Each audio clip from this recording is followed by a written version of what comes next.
Ladies and gentlemen, let's get ready to rumble! Hi, this is Nemsensei and you're watching CWA Pro Chips.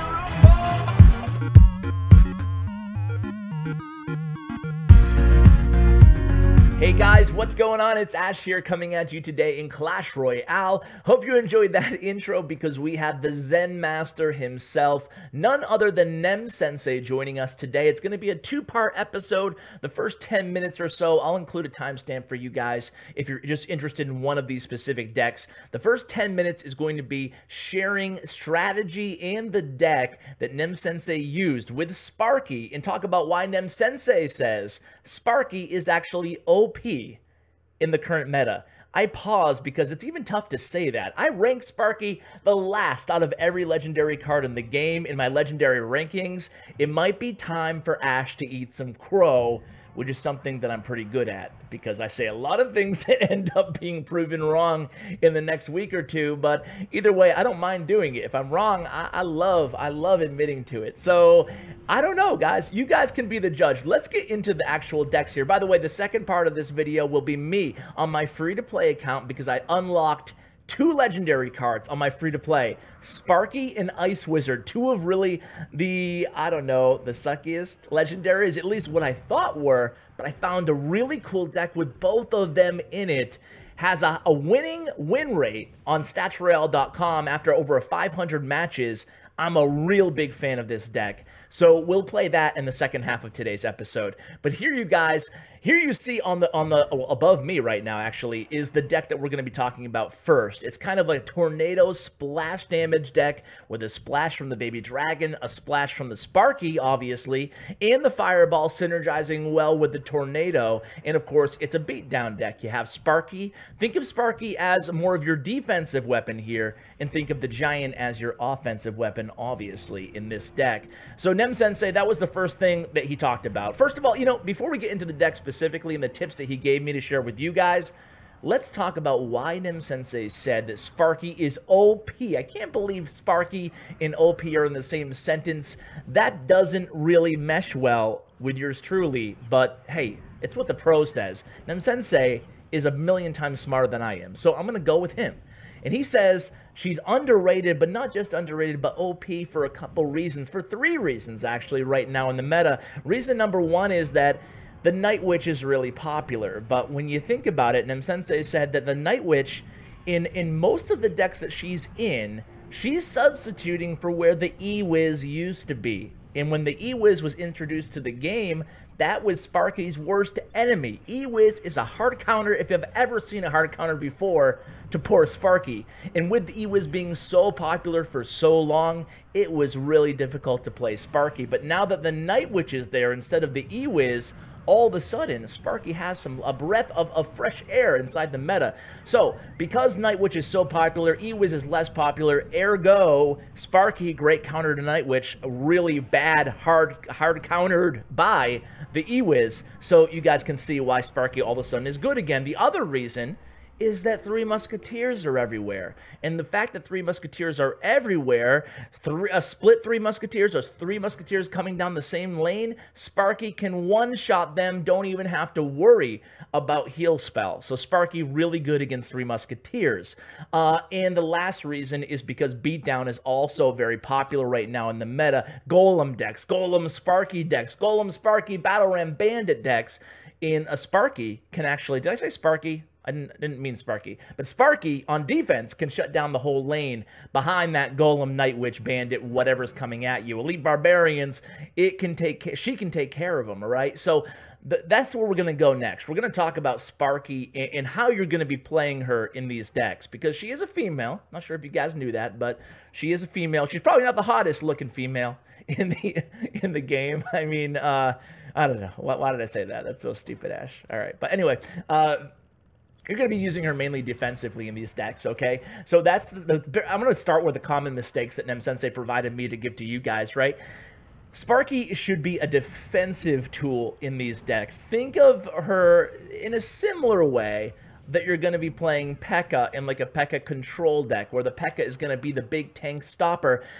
Sparky's going to be stopping your pushes, albeit in a very different way. She has that huge damage, and it's splash damage, opposed to the P.E.K.K.A. where it's just obviously point melee damage. So that's the benefit that she provides to the P.E.K.K.A. On top of being 1 elixir cheaper. However, she's more easily countered than the P.E.K.K.A. Like, think of a rocket. So a rocket can be your worst enemy with a Sparky, but even a lightning, as you can see right on the screen right now, Nemsensei does a pretty good job just using the tornado to buy Sparky, I should say, more time. You do have enough defensive support tools with the Mega Minion and the Night Witch to pair with Sparky if needed. But this is an ideal situation that you see right here on your screen. The Night Witch and the Sparky were used on defense. They're still alive here, but Nemsensei is not going to overcommit at this point. The push is over. He now has a nice elixir advantage. He'll reload and get something going on offense behind this giant here. So you saw how patient he was. Just because he had the Night Witch and the Sparky left over on defense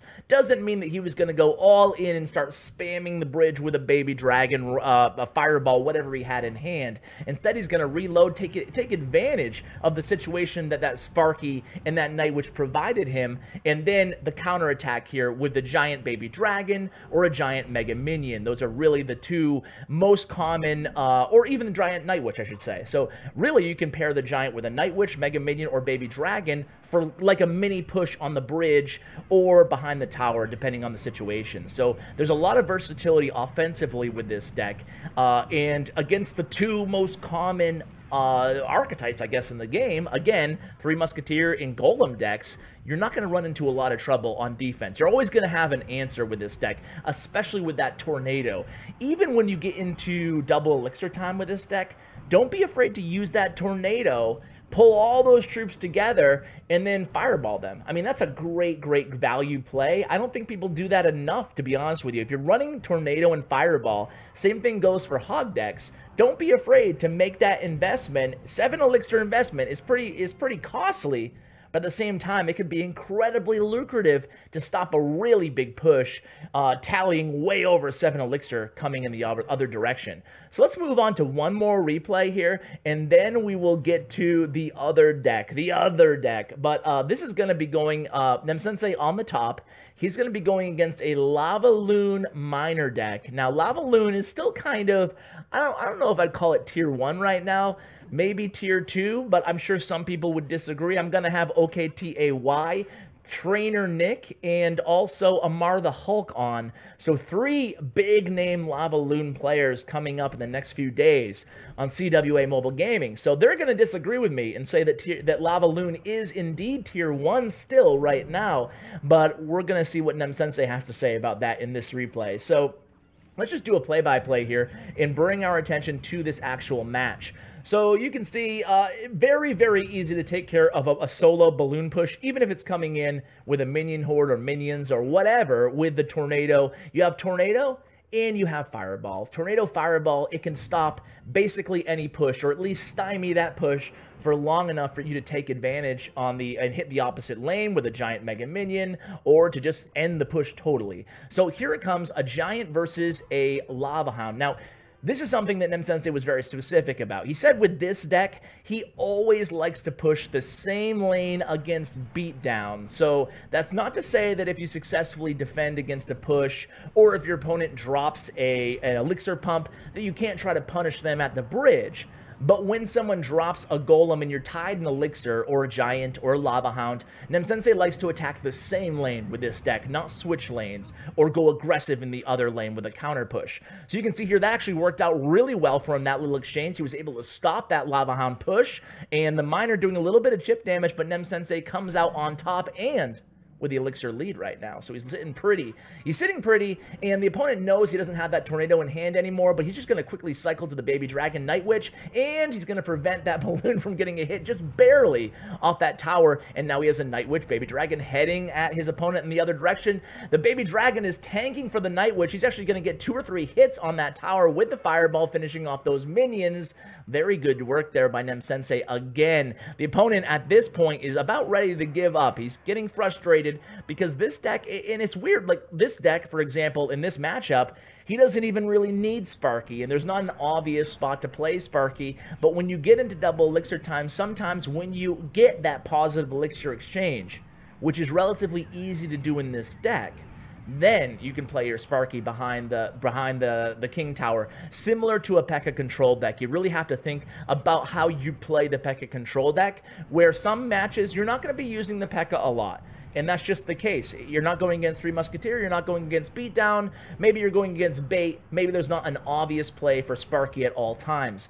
In those matches, don't panic, just stick with the plan. When you make that good positive elixir exchange, don't be afraid to use Sparky. As you can see, Nemsensei does that here, he does a good job of it, but he's in a little bit of trouble on the right lane. Thankfully, he has Tornado in hand. Now, if Sparky can get one hit over here, but you can see the opponent has plenty of counters. Look at what Nemsensei did there. How good was that prediction fireball? He knew the opponent was going to drop either the Skarmy or the minion horde. He predictively fireball on top of the Sparky. Sparky finished off the match. That was insane. That was the best part of the video, I think, over here. But anyway, moving right along, you guys can see the new deck that we're going to discuss. We are on my baby account, my free-to-play account. And guys, as I told you, I have unlocked, I don't know why I clicked on News Royale. I guess I was just curious. So I unlocked a couple legendary cards. I got Ice Wiz and I got Sparky. I'll show you guys the cards I haven't unlocked. There's a long list of them. I haven't even unlocked a lot of epics, which is unfortunate. But either way, we do have two legendaries, Ice Wizard and Sparky, and those have been two cards that you guys have been requesting me include for a long time in a video. I haven't given the Ice Wiz any love for a long time because he needs to one-shot skeletons. How many times do I have to say it?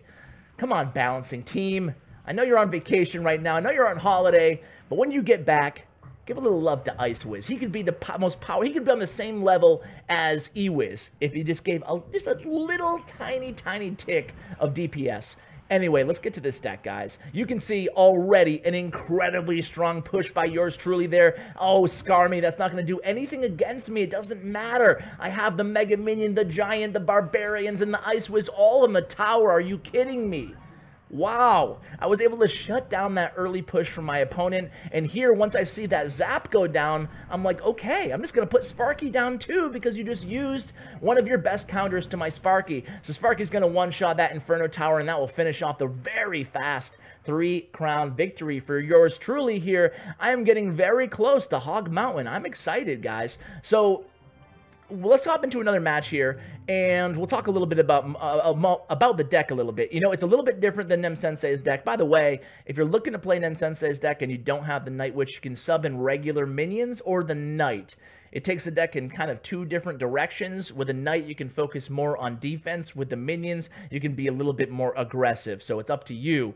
But here, I'm going to wait for my opponent to do something, I think, before I drop my Elixir Collector. Although, the good thing about this deck is we have a lot of defensive weapons.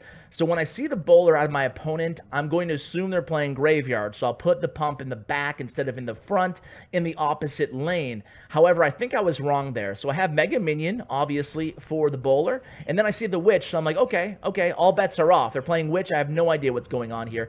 I probably could have played the Giant there to distract that bowler, but either way, things work out fine. I opt to play the Sparky there in front, or in back, I should say, in front of my tower, and she's going to go ahead and one-shot that Witch. So now I know my opponent really invested a lot. I thought they went a little bit, they overextended a little bit on that fireball. So I decided to just sit pretty. I dropped the Giant, but I don't want to overcommit a ton. So I saved my zap on that skeleton army, and I'm glad I did so because I ended up being able to one-shot this Goblin Barrel as well. So I have plenty of elixir here. I'm feeling really good about this one early on. I see the Inferno Dragon, not too worried. I'm going to give my opponent a little bit of value here with a fireball on the left. I got one tick of elixir from that left elixir pump there. So here comes the fireball. I'm pretty happy with it because I don't think I would have gotten another tick on that other elixir pump. So now I'm feeling really good. The fireball is out of my opponent's hand, and I know they're playing a relatively expensive deck, so it's going to take them a while to cycle back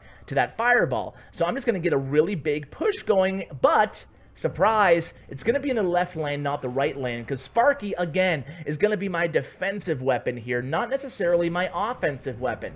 If I put a Giant and minions in the right lane there, I don't know, I feel like it would be too easy for my opponent to defend. Instead, I'm going to split my push and make them focus on defending both lanes.